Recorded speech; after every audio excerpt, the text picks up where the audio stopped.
लोगों की कंप्लेन है कि फॉरेन पॉलिसी जो क्वेश्चन आते हैं वो बाहर से आते हैं ना कि करंट पार्ट बहुत ज़्यादा आता है। लेकिन मैं आज आपको बताऊंगी 5 मोस्ट इंपॉर्टेंट टॉपिक जो आपको फॉरेन पॉलिसी यूनिट 6 के लिए प्रिपेयर करने हैं। पहले है आपका नाम, ठीक है, नॉन अलाइनमेंट मूवमेंट, उससे क्वेश्चन डेफिनेटली आता है, चाहे उसकी वेरियस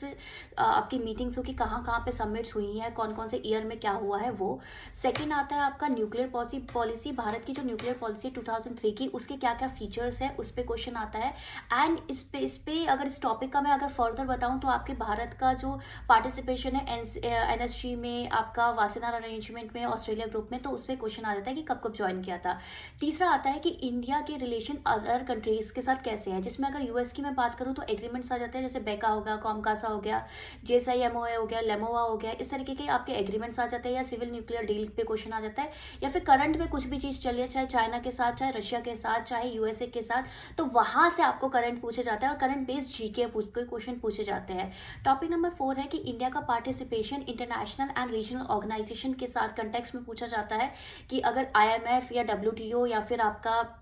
वर्ल्ड बैंक के साथ क्या है, या फिर ब्रिक्स सार्क जो रीजनल ऑर्गेनाइजेशन है, ठीक है, इसके साथ, या आसियान के इंपॉर्टेंट समिट्स के ईयर पूछे जाते हैं। टॉपिक नंबर जो 5 है वो आता है कि इंडिया का कंट्रीब्यूशन क्या है कंटेम्प्रेरी चैलेंजेस में, जिसमें पर्टिकुलरली आएगा आपका क्लाइमेट चेंज और मैरीटाइम डिप्लोमेसी, बिकॉज वो आजकल बहुत ज़्यादा न्यूज़ में है और वहीं से आपका करंट उठा के दे देते हैं। तो पेपर कुछ भी बाहर से नहीं आता, टॉपिक में से ही आपका करंट में क्या चल रहा है उससे बेस्ड जीके पूछी जाएगी या करंट पूछा जाएगा। All the best for your preparation and subscribe to Discover Study for more updates.